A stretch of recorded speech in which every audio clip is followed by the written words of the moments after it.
నమస్తే. భక్తి ప్రేక్షకులకి స్వాగతం.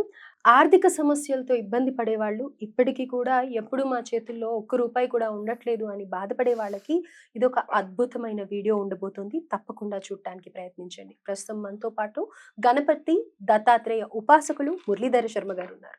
నమస్కారం అండి. మహాదేవ. మురళీధర్ శర్మ గారు, ఆహ్, ఆర్థికంగా నిజంగానే ఎంత డబ్బులొచ్చినా కానీ అవి ఖర్చయిపోతూ ఒక్కొక్కసారి సమయానికి చేతిలో చిల్లి గవ్వ కూడా లేకుండా ఇబ్బంది పడేవాళ్ళు ఎంతో మంది ఉంటూ ఉంటారు. అవును. అయితే వాళ్ళకంటూ అసలు సమస్య తీరటానికి ఏదన్నా ఒక ఉపాయం ఉందంటారా? ఇక్కడ ఆర్థిక సమస్య అనేటువంటిది ఫస్ట్ జాతకరీత్యా కుజుడు కుజ అరిష్టేతు సంప్రాప్తే కుజ పూజాంచ కారయేతు కుజ ధ్యానం ప్రవక్ష్యామి రుణ రోగ పీడోపశాంతే. సో, రుణాలు కావచ్చును, కొంత వ్యాధికి సంబంధించినటువంటి ఇబ్బందులు కావచ్చును. కుజుడు తను ఉండేటువంటి స్థానాన్ని బట్టి మనము నిర్ధారణ చేయవచ్చు. హ్మ్. సో, ఈ యొక్క కుజ భగవానుడు కర్కాటక రాశిలో నీచబడతాడు. తన ఉనికిని కోల్పోతాడు. ఆ సమయంలో గాని, ఈ కుజుని దశ వచ్చినప్పుడు గాని, ఈ కుజునికి సంబంధించినటువంటి అంతర్దశలు వచ్చినప్పుడు గాని, లేదా భుక్తి వచ్చినప్పుడు గాని, హ్మ్. లేదా నవాంశంలో కూడా కుజుడు నీచబడిన దానికి సంబంధించినటువంటి దశ, అంతర్దశలు వచ్చినా కూడా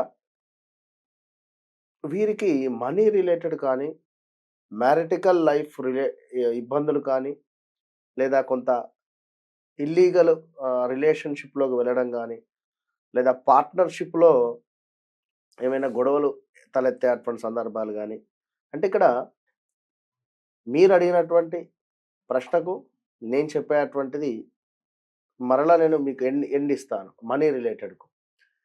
ఇక్కడ డబ్బు అంటే కేవలము నేను చాలా వీడియోలో కూడా చెప్తూ ఉంటాను. డబ్బు అంటే కేవలం డబ్బు ఒక్కటే కాదు.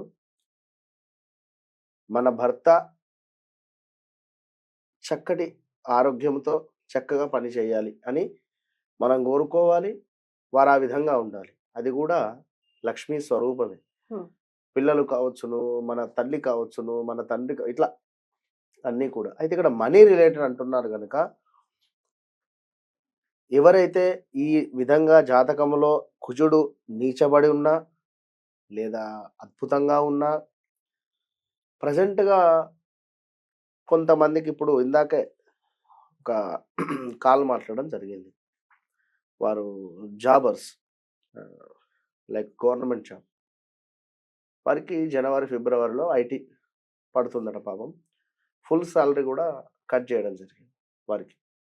ఫుల్ సాలరీ గూడా అసలు రాలేదు. ఇన్‌కమ్ హ్మ్. టాక్స్‌లో కట్ అయిపోయింది.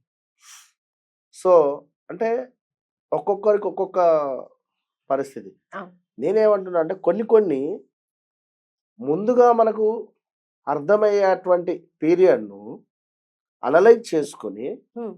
కొంత మనం సేవింగ్స్ చేసి పెట్టుకుంటే ఇబ్బందికరమైనటువంటి పరిస్థితులు రావు. హ్మ్.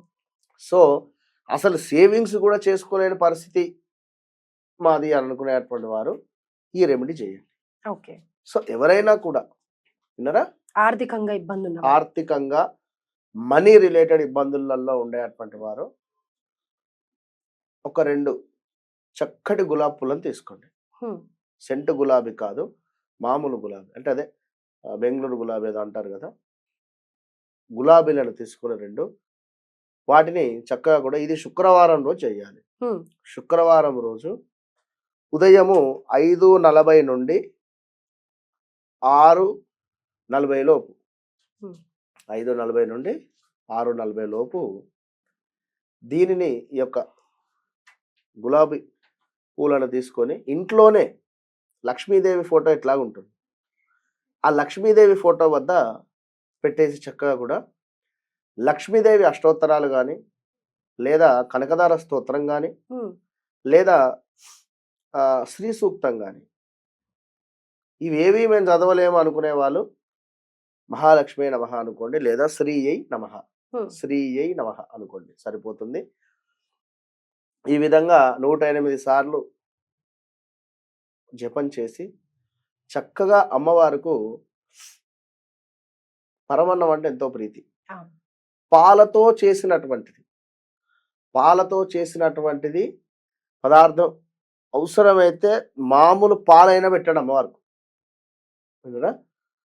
కుదిరితే సేమియా చేయండి, లేదా సిరా చేయండి, లేదా పాయసం అంటారు సేమియా పాయసం లైక్, లేదా సాబ్దానాలు ఉంటారు సాబ్దాన పాయసం కూడా బాగుంటుంది. హ్మ్.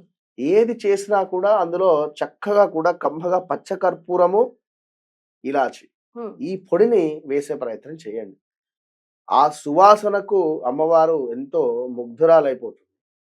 ఒక్క అమ్మవారే రాకుండా అయ్యవారిని కూడా తీసుకొని వస్తుంది. హ్మ్. ఎందుకంటే వెంకటేశ్వర స్వామి పచ్చకర్పూరానికి స్వామివారికి ఎంతో అనుభూతి. లడ్డూలో కావచ్చును, స్వామివారి వద్ద కావచ్చును, అభిషేకము కావచ్చును, స్వామివారికి ఎంతో ప్రీతి పచ్చకర్పూరం అంటే. అలాంటి పచ్చకర్పూరము, ఇలాచీలు 2 కూడా పొడిగా చేసి మనం చేసినటువంటి ఈ యొక్క నైవేద్యంలో వేసి చక్కగా కూడా అమ్మవారికి చూయించి, ఆ గులాబీ పువ్వులను 2 కూడా తీసి మీరెక్కడైతే డబ్బు పెడతారో లాకర్‌లో, బీరువాలో కానీ, ఒకటి గుర్తుంచుకోండి, ఎప్పుడైనా కూడా ఉత్తరం వైపుగా కూడా హ్మ్. బీరువా చూడాలి. అలా. లాకర్. ఇవాళ రేపంతా కప్‌బోర్డ్స్ మొత్తము మనకు మన అదేమిటి ద వుడ్ రిలేటెడ్ కప్‌బోర్డ్సే ఉంటున్నాయి. సో, లాకర్స్ గాని ఇవేమి ఉంటున్నాయో లేదో తెలవట్లేదు గానీ, ఉత్తరం వైపుగా ఉండేటువంటి ఆ కప్‌బోర్డ్ కావచ్చును, బీరువా కావచ్చును, లాకర్ కావచ్చును, ఏదుంటే అది. అందులో చక్కగా కూడా ఈ గులాబీ పూలను పెట్టండి. హ్మ్. పెట్టి రూ. 5 కాయిన్స్ ఉంటవి గదా! రూ. 5 కాయిన్స్ ఒక 5 పెట్టండక్కడ. హ్మ్. రూ. 5 కాయిన్స్ అక్కడ పెట్టేసి, నమస్కరించుకొని మీ పని మీద మీరు వెళ్ళిపోండి. దానిని ముట్టకండి. శుక్రవారం దాకా కూడా ముట్టొద్దు. మళ్ళీ శుక్రవారం వరకు. నెక్స్ట్ శుక్రవారానికి హ్మ్. ఉదయమే 4:45 వరకు నిద్ర లేచి, స్నానాది కార్యక్రమాలు చేసుకొని, ఇంట్లో దీపారాధన చేసుకొని, చక్కగా కూడా కడప కడుక్కొని, ఇక ఆ బీరువాలో లాస్ట్ శుక్రవారం పెట్టినటువంటి గులాబీ పూలను తీసుకొని పూజా మందిరంలో పక్కన పెట్టుకోండి. మరలా ఈరోజు ఫ్రెష్‌గా 2 గులాబీ పూలు పట్టుకోవాలి. యాజ్ ఇట్ ఈజ్ మరలా ప్రాసెస్ హ్మ్. చేసుకొని, ఈ 2 గులాబీ పూలు తీసుకువెళ్ళి ఫ్రెష్‌వి మరలా ఆ ప్లేస్‌లో పెట్టండి. లాకర్స్‌లో. మరలా రూ. 5 కాయిన్స్ అక్కడ పెట్టేసేయండి. 5. ఈ రూ. 5 కాయిన్స్‌ను కూడా శుద్ధి చేసేసి మరలా అక్కడ పెట్టండి కడిగేసి హ్మ్. నీటితో. ఇట్లా చేతిలో డబ్బులు ఉండడం అయితే జరుగుతుంది ఖచ్చితంగా. రైట్. ఒక అద్భుతమైన పరిహారాన్ని తెలియజేశారండి. ధన్యవాదాలు. మహాదేవ.